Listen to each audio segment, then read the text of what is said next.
Missão impossível. A missão impossível é a missão que o Senhor nos entregou.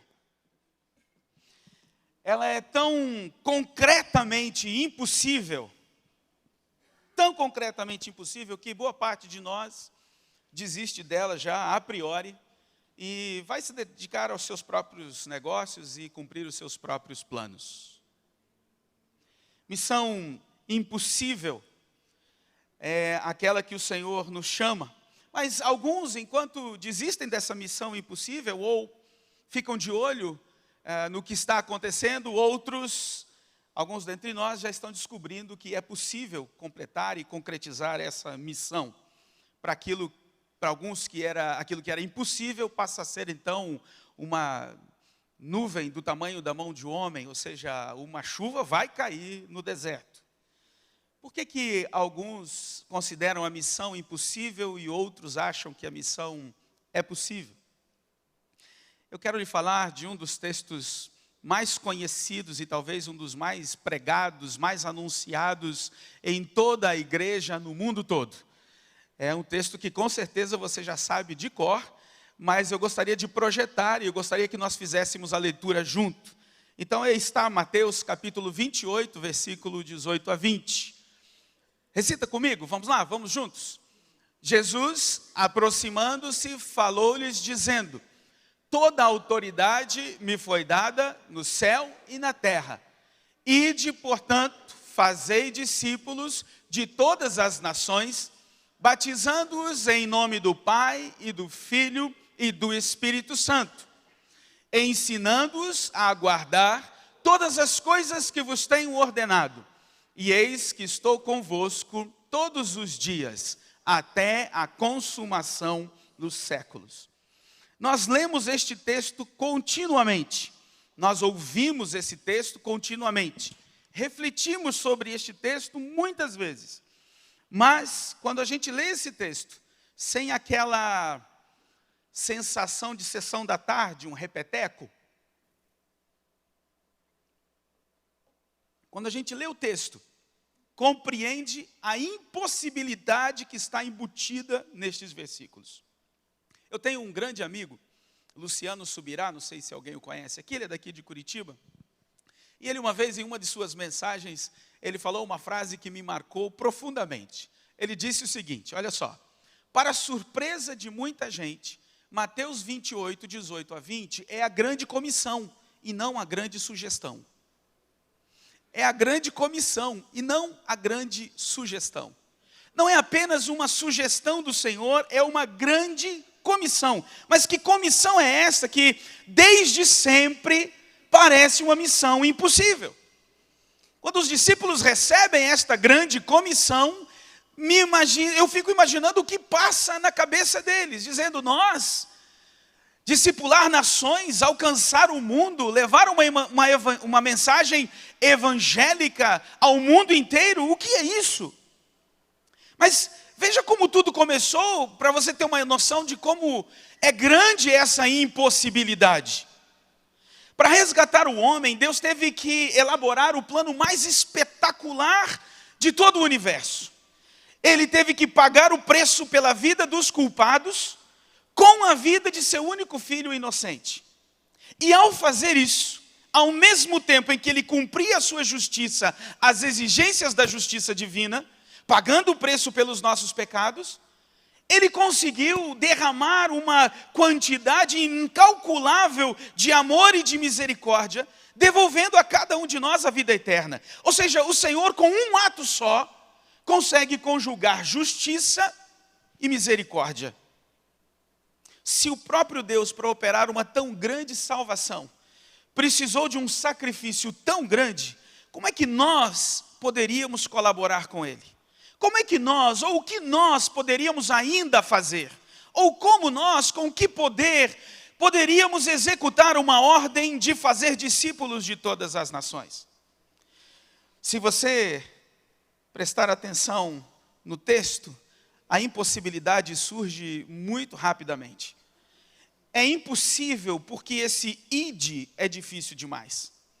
A ideia dessa expressão ide o grego, a ideia que está embutida na palavra do grego é não apenas o ide como algo concreto, feito, completado, mas é um indo, fazendo, caminhando, é uma constância de movimento. E talvez fosse até melhor compreendida se nós disséssemos indo enquanto estamos vivendo, vamos fazendo discípulos. Não é apenas uma atividade extra que é colocada na sua vida, mas ele está colocando diante de você algo que você precisa incluir todos os dias da sua vida, a toda hora, a cada instante, em qualquer lugar, onde você estiver.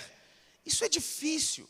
Acrescentar um ide de Jesus todos os dias, fazendo discípulos, que coisa mais complicada para a gente. Como é que eu vou acrescentar isso nas minhas atividades diárias? Eu já faço tanta coisa, eu já sou responsável por pessoas, eu já sou responsável por produzir, eu já sou responsável por criar. Como assim vou acrescentar mais um ide de Jesus na minha vida? Isso é impossível.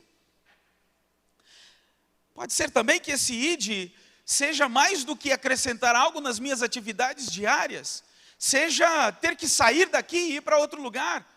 Pode ser que eu tenha que mudar de cidade, pode ser que eu tenha que mudar de nação, pode ser que eu tenha que ministrar ou ensinar a um povo de outro idioma. E isso, para alguns de nós, não é só difícil, nem é muito difícil, é impossível. Afinal, nós temos tantas coisas para fazer por aqui.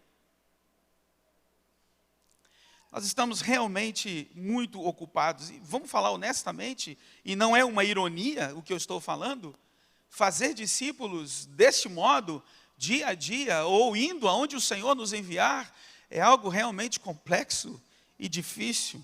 Como é que a gente vai fazer esse tipo de mudança ou inserção nas nossas próprias vidas? Mas não é só difícil por causa do ide, é difícil pelo fazer discípulos. Quem lida com pessoas sabe como é complicado lidar com pessoas. Aliás, você é provavelmente é um dos complicados também, assim como eu.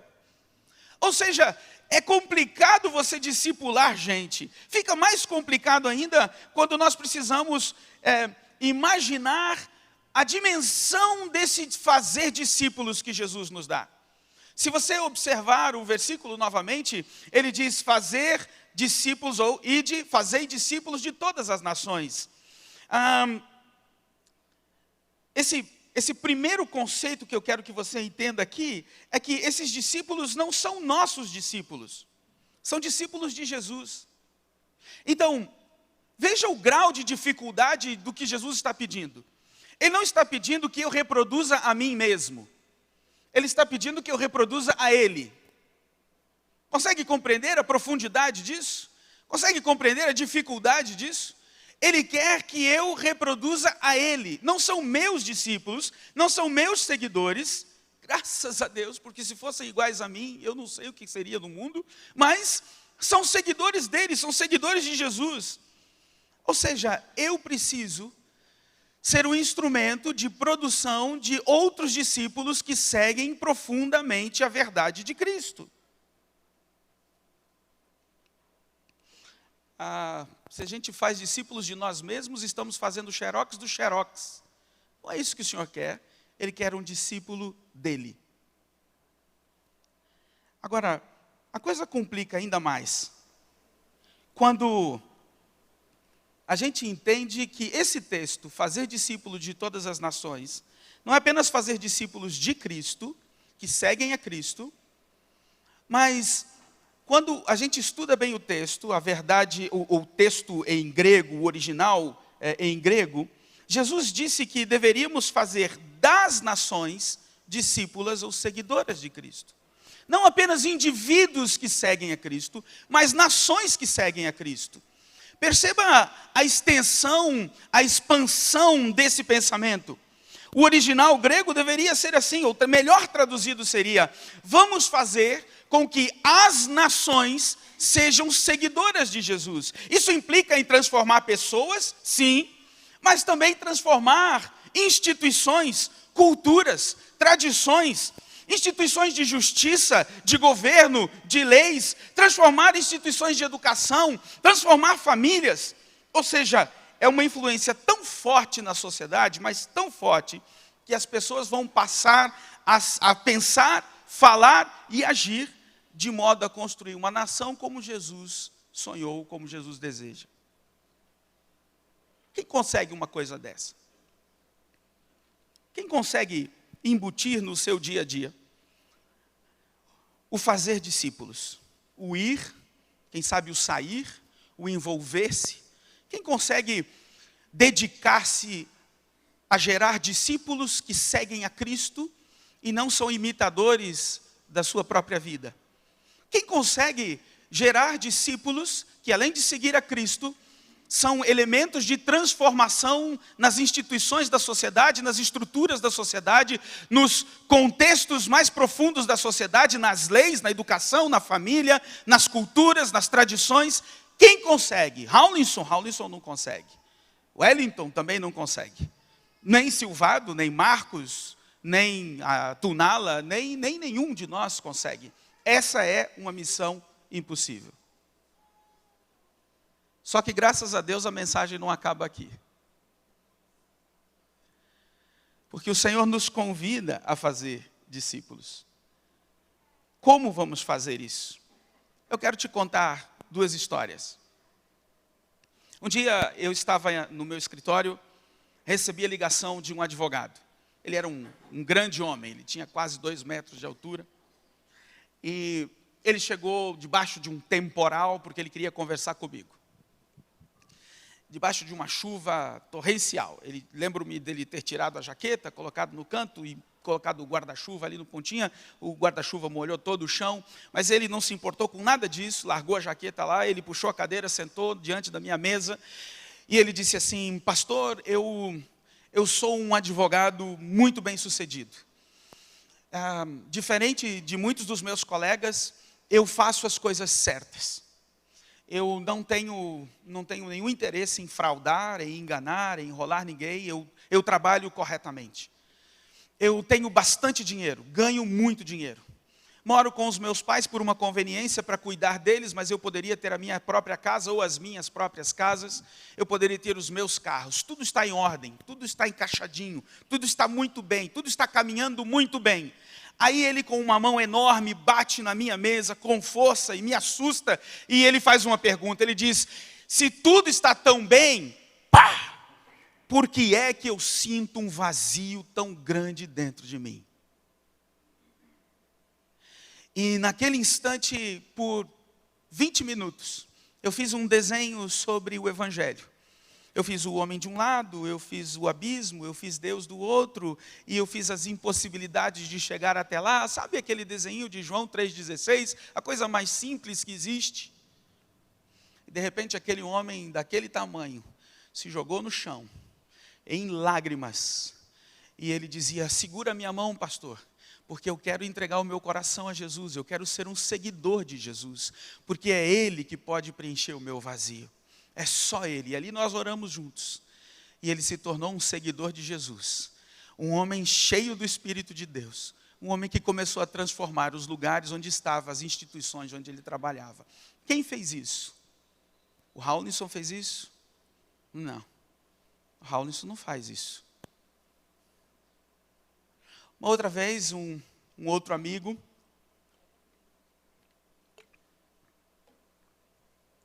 ele me procurou, marcou também no gabinete. Eu não o conhecia, era a primeira vez que eu estava vendo. E ele disse: eu estou frequentando a sua igreja já há algumas semanas. E eu disse: pois não. E o que traz você aqui? E ele disse assim para mim, essa foi a descrição dele. Ele disse: o meu filho começou a frequentar esta igreja. E, de repente, num dia desses, ele foi no encontro de vocês. Passou um final de semana. Só que o meu filho fumava R$300 de crack por dia. Meu filho era completamente dependente da pedra. E quando ele voltou desse encontro, ele nunca mais colocou uma pedra, nunca mais fumou uma pedra sequer. Aí, depois de 2 semanas, a minha esposa começou a frequentar e foi nesse encontro que vocês fazem aí também. A minha esposa, ela precisava de Um remédio para acordar, outro remédio para dormir, um remédio para manter em pé, outro para sentar. A minha esposa precisava de um remédio para ficar nervosa e outro para ficar calma. Minha esposa tomava tanto remédio. Tanto remédio. E quando ela volta desse encontro, ela nunca mais sentiu necessidade de tomar um outro comprimido sequer. Ele olhou para mim, segurou na mesa e disse assim: eu não sei o que vocês fizeram com a minha esposa e com o meu filho, mas eu quero saber se dá para fazer comigo também.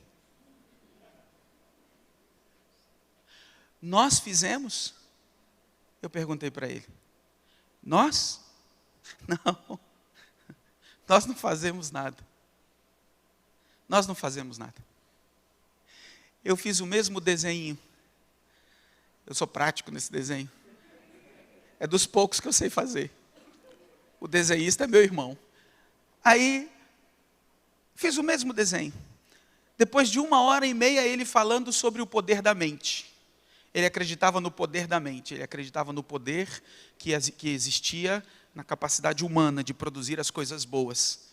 E ele ficou me falando por 1h30, literalmente, de vários desses livros e autores e pregadores do poder e do pensamento positivo.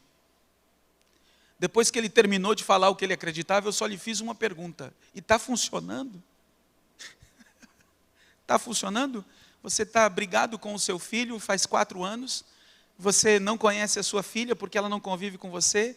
O outro seu filho está fechado, estava preso nas drogas e sua empresa está caminhando para a falência. Esses seus livros, esse seu pensamento positivo está funcionando? Ele olhou para mim e disse: não está não, né? Eu falei: não está não. Vou te dizer o que funciona. Puxei um caderninho, um papelzinho, fiz o desenho para ele. O mesmo desenho, do homem de um lado, o abismo no meio, do outro lado Deus. As dificuldades de chegar até lá. E esse homem naquela hora se dobrou diante do Senhor Jesus, literalmente. E chorando ele disse: eu quero a minha vida de volta. E eu entendi que eu só posso encontrar a minha vida de novo no Senhor Jesus. Quem fez isso? Eu? Haulinson? Os nossos encontros? A nossa igreja? Não. Essa para mim é uma missão impossível. Irmãos, eu convivo há 21 anos com a minha esposa e quase não consigo mudá-la em nada. Você acha que eu vou conseguir mudar o coração de alguém? A minha esposa convive comigo e quase não consegue me mudar. Você acha que a gente vai mudar o coração de alguém? Eu? Você?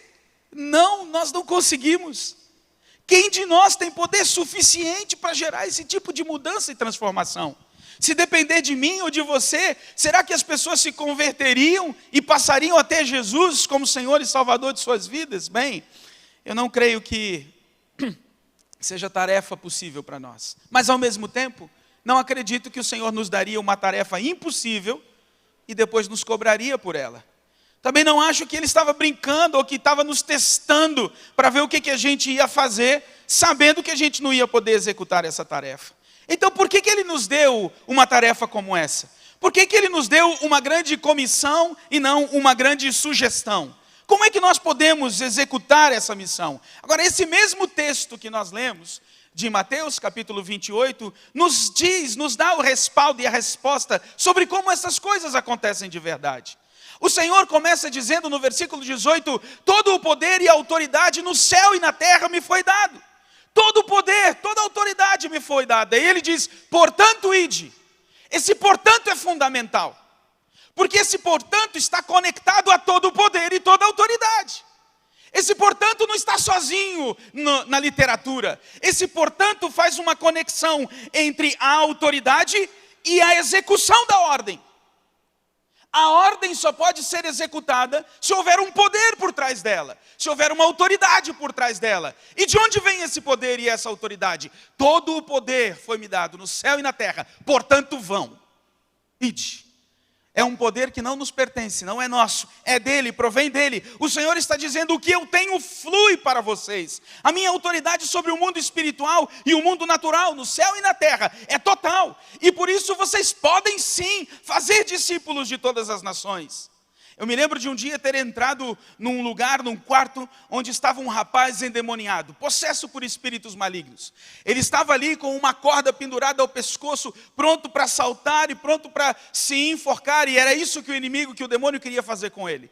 Quando eu entro naquele quarto, ele cobre os seus olhos e diz assim: que luz forte é essa da sua armadura? Tira essa armadura, eu não consigo enxergar mais nada, está incomodando meus olhos. Eu não costumo usar armadura, não tenho armadura no meu guarda-roupa. Eu olhei para mim e disse: não tenho armadura, o que esse rapaz está enxergando? O que ele via era a autoridade e o poder do Senhor Jesus sobre a minha vida. Eu não via, mas ele sabia que estava lá.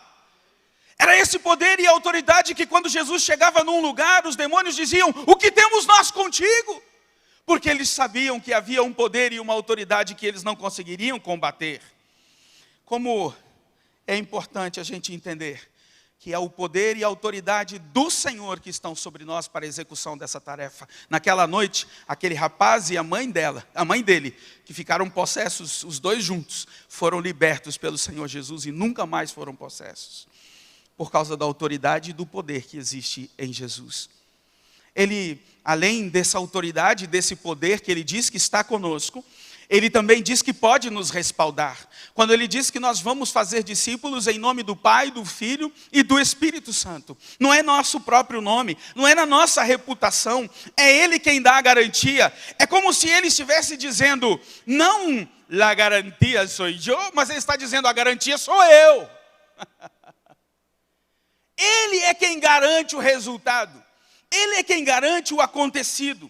Ele está junto conosco. Ele diz que está conosco todos os dias até o final da tarefa. Nós não estamos sozinhos. Ele é o dono do nome mais poderoso do universo. O nome diante do qual todo joelho se dobrará no céu e na terra. E eles vão declarar: Jesus Cristo é Senhor, para a glória de Deus Pai. E é nesse nome que nós vamos. Amém, irmãos? Esse é o nome que nos conduz. Ele está do nosso lado. Há um texto de Marcos 16, versículo 20, que vai ser projetado, e esse texto confirma o que nós estamos falando. Eles, tendo partido, pregaram em toda parte, cooperando com eles o Senhor, e confirmando a palavra por meio de sinais que se seguiam. O Senhor cooperava com os seus discípulos. O Senhor estava ao lado dos seus discípulos, mesmo já ressurreto, e mesmo já tendo sido assunto aos céus. O Senhor estava com eles, e essa é a promessa que Ele nos dá.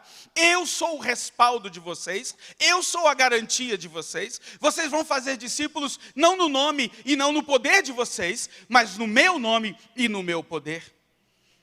E Ele, além disso, também nos diz que essa não é uma mensagem que nós precisamos inventar. Não precisamos criar essa mensagem, não precisamos inventar um texto novo, não precisamos psicologizar a Bíblia ou biblificar a psicologia, nós não precisamos inventar terminologias novas. É tudo o que eu vos tenho ordenado, diz ele, ensinando-os a guardar tudo o que eu vos tenho ordenado. Também a mensagem vem dele, o poder vem dele, a garantia vem dele, o nome vem dele, mas a mensagem também vem dele.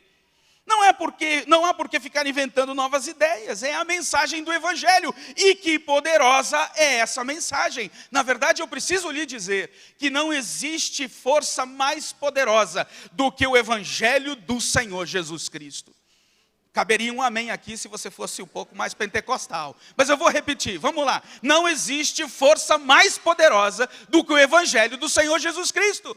Amém. Viu como espontâneo fica bem legal, né? Nós temos, às vezes, irmãos, temos tido medo e temos nos sujeitado à força do humanismo, que vem trazendo o ateísmo, as ideias evolucionárias de Darwin. Nós temos nos amedrontado e nos sujeitado diante das ameaças dos chamados movimentos de minorias, como LGBT, dizendo: puxa, o mundo está moralmente perdido mesmo, não tem mais jeito, temos que nos render.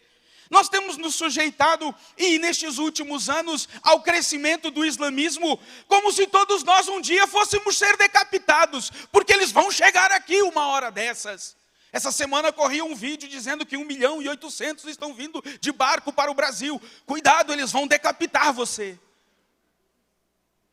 Nós estamos com medo, mas nós estamos nos esquecendo de temer a mensagem do Evangelho, que é, como diz Romanos 1,16, é o poder de Deus para a salvação de todo aquele que crê. Essa é a mensagem do Senhor para nós.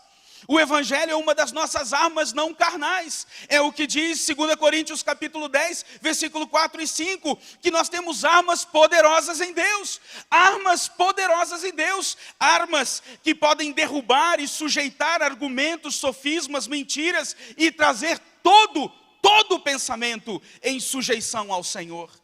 Ou seja, nós temos uma palavra extremamente poderosa. E quer saber algo? Essa semana recebi um artigo da televisão Al Jazeera, da rede de TV Al Jazeera, a rede de TV árabe.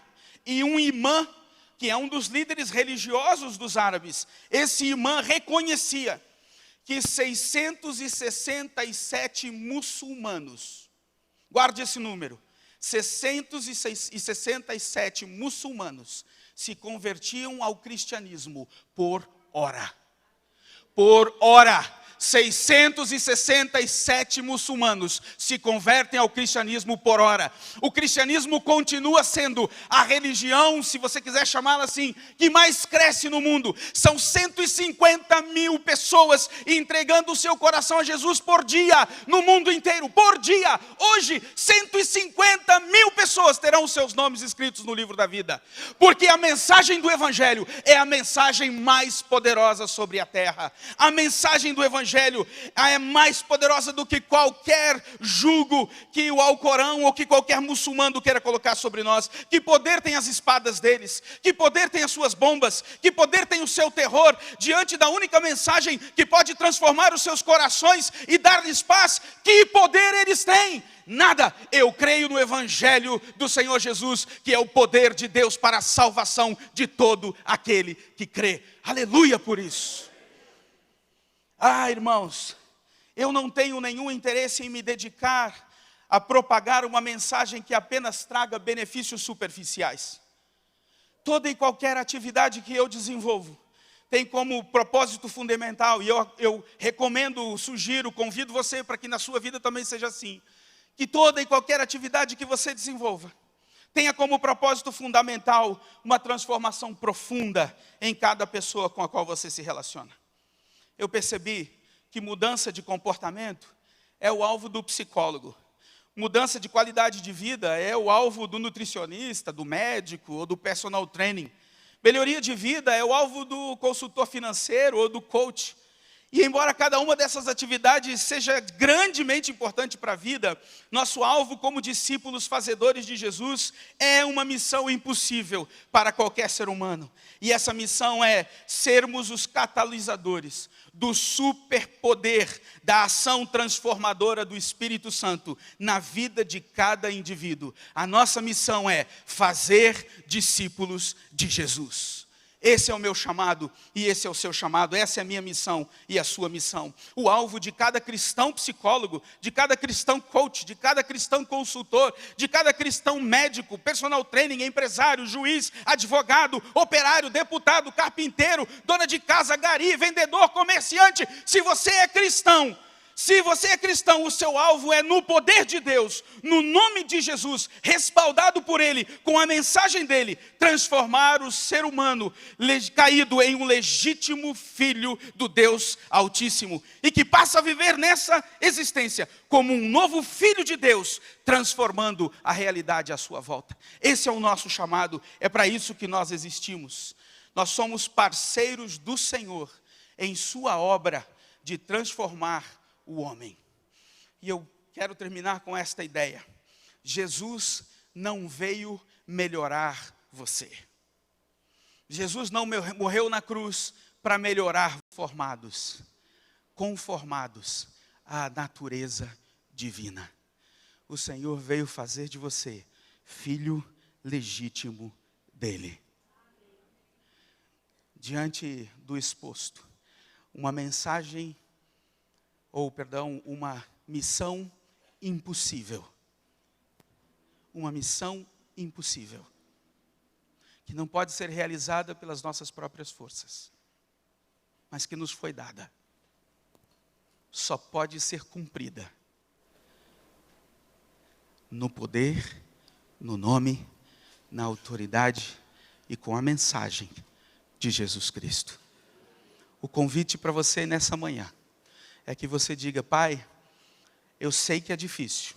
O Rawlinson conseguiu provar aqui que é impossível, mas eu não vou fazer isso sozinho.